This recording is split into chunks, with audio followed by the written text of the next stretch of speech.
going to finish up with Una before we have some questions. So would you like to speak there, Una? No problem. So my name's Una Power and I am the Women's Officer for the Green Party. I also work for Catherine inside in Leinster House, and I myself am a local area representative in Killiney Shankill, so being a woman in politics. My background, as Pauline said, was I worked with Women for Election, and I'm going to talk a bit about what they have done in the past to promote more women into politics. So as Laura is speaking about, it has been identified that there are 5 major blockers to women entering politics, which are the 5 C's of childcare, cash, culture, candidate selection, and I'm going to forget one, confidence, that's it. Women for Election was set up to tackle these things. So Women for Election was founded in 2012 by Niamh Gallagher and Michelle O'Donnell Keating. And they had been travelling around Ireland speaking to women about the Lisbon Treaty prior to this and getting their views on it. And what they found out was that there were so many women who had so much passion about it, so much insight, but they weren't represented then at the decision-making table. So they set this up. So Women for Election, their main thing that they do is provide trainings. And they provide trainings in 3 different forms mainly. There's Equip, which is a 3-day full-on boot camp style training that brings women to a hotel somewhere in the countryside for the week and get them to work on things such as public speaking, networking, media appearances, canvassing, fundraising, which is, as you said, a massive issue for women when it's entering politics. The reason why it's 3 days is it's for candidates and their campaign managers, and it's to give them a sense of, the kind of the intensity that's involved in political campaigning.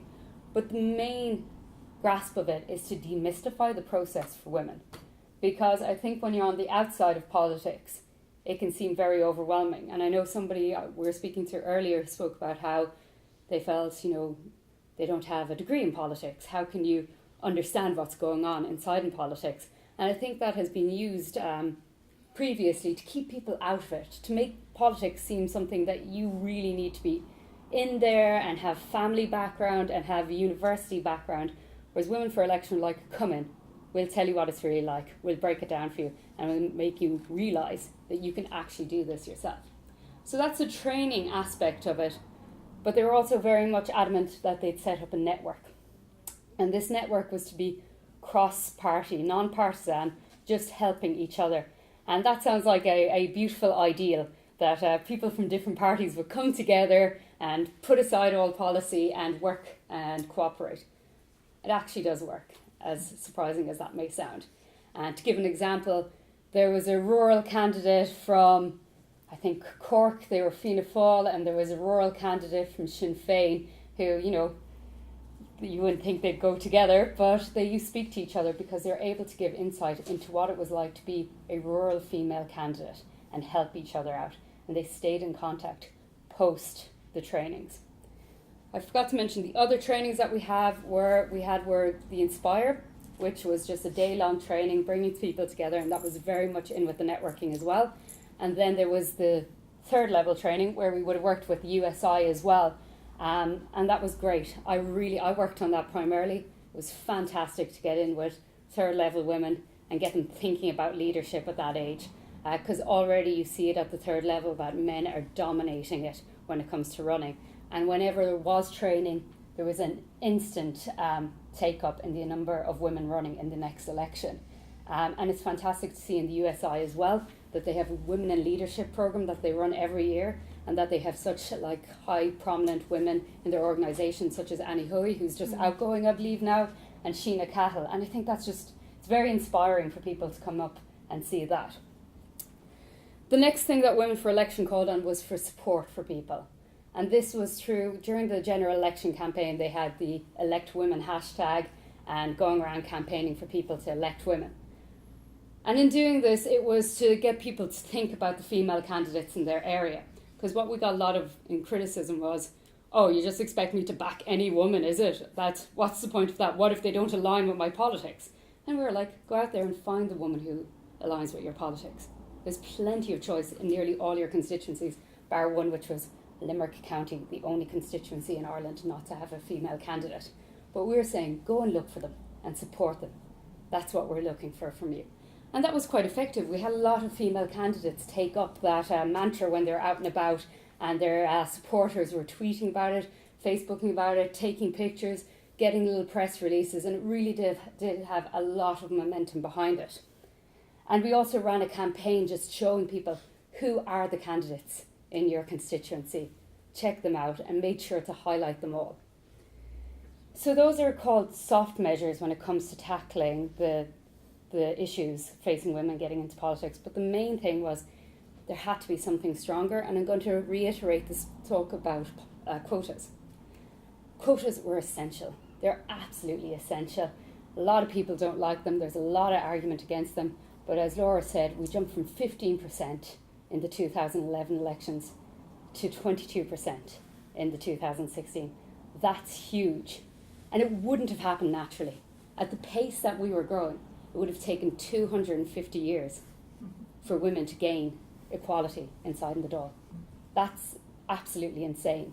So it wasn't natural. It wasn't naturally happening. Also, if we did a side-by-side comparison to show how quotas does work, you take Ireland and Belgium. In 1992, both of them were at around 12%. Belgium took on local election candidate quotas and federal election quotas. And they've jumped up and they're at 39% now. But the impact of it was immediate. They went up to 20, to 25, to 30, to 35. And once you get past 30, and you have a few consecutive governments with 30%, it's self-sustaining. It gives women that inspiration to continue and to go into things. The idea of merit as well. 85% of the women who ran for election in 2016 had previously run or had been elected. So it wasn't just picking women up off the street and saying, here, can you fill a quota for us? That wasn't what was in place. And you actually saw some quota candidates, as they call them. One quota candidate got in her constituency, which shows that the people thought this woman's good enough. And the quota was what allowed her to be there. And I think the thing, what we need to look at the quota as being is that it's opening choice. It's forcing parties to look beyond what they've just been looking at. To think, where can we find good women? Where can we extend our pool out to? And I think that's an amazing thing for democracy, to make parties look beyond that. And why is it so important to have women in politics? Because I have a lot of people say this, oh, you're fighting for women in politics, but what's the point? Like, can't men represent women just as well? I think there is a big thing with descriptive representation. Having people like you representing you inside in politics, it has a massive impact. It has a massive impact in your trust in your elected representatives. You know that they may have had similar experiences to you, that they know what it's like to be a woman going about your everyday, what it's like to be a woman preparing for your pension later in life, what it's like to be a woman dealing with contraception as well. So it was really important to have that kind of trust and to have people with that kind of experience in there. As I said, they can bring up key issues, and looking at Catherine inside in the Dáil, bringing up the maternity issue, as it wasn't in there for 20 years. It wasn't in there for probably the 60 years before that as well. So it did take somebody who has that experience to say, hey, why haven't we seen this? Why hasn't this been brought up? In Nevada, they recently brought 40% women into their state legislature. And it's had an amazing impact. There are more and more social issues and female affecting issues being brought up. And one of them is actually they legislated to get rid of a thing called the pink tax, which is a luxury tax that's on items such as tampons. So women are paying luxury prices for a very, necessary utility. And nobody thought to do anything about this before, because guess what? They were mostly men and they never had to buy a pack of tampons in their life. So you get women in there and they're saying, let's just do it. So yes, it brings up, as you were saying, it gets key issues brought in. And the diversity of voices is massive as well. You don't want an echo chamber when you're inside in a boardroom. It doesn't make sense. It doesn't make sense to sit down, you with just a bunch of other people who have the same experience, the same backgrounds. You're going to come to a certain decision. You need scrutiny in there. You need people coming from different perspectives. And with women as well, it's been shown that they have more of a collaborative approach to politics as well. So it's good to kind of mix up the different approaches inside in the decision-making setting.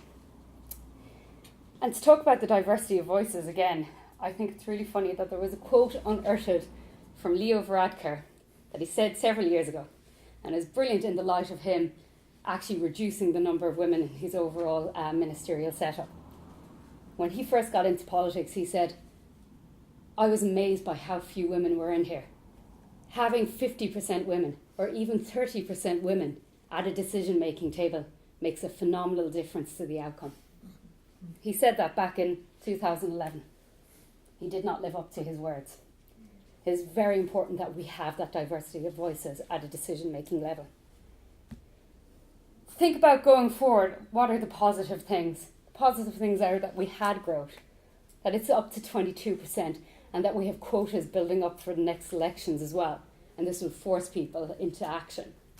It's positive as well that we have groups like Women for Election, and see that so many people came together within 2 weeks and got them their funding. It shows that there's an appetite there. It's great to have organisations like NWCI who are there looking at policies, scrutinising them and seeing how they affect women. And that's really important in our society. And great as well in this area, I know in the Northwest we have 50-50 as well, who do a lot of work to promote women and to train women who are running for politics. What I think was really positive recently was the scrutiny of Leo Varadkar's cabinet choices. It was all over the media. It was what everybody was speaking about that week. It was amazing that it was negative press that he did not bring women up. And I think that's just something so important for the future, that people are behind that movement. I think as well, as you were saying, that the fact that businesses are getting behind having more women on their boards and are having women in leadership days, and they're bringing in female politicians to talk as well. And you see it with the tech companies as well. It's generating a whole culture where we say, why aren't women here? They should be here. And it's becoming the norm. Inside in Green Party, I'm delighted that we are working so hard to get more women in. The fact that we started up Glas this year is just tremendous. To start a network that will come together and help women. We also, my role of the Women's Officer was only started this year as well, and it's great to see that we're taking it seriously. We also have quotas a long time for our executive committee members, and this year we nearly had to invoke the quotas to save men, which I think is just tremendous. Tremendous to see that we have so many women within the party who want to be there and want to make their voices heard. So I guess that would be everything I'm going to say for today, and opening to Pauline there.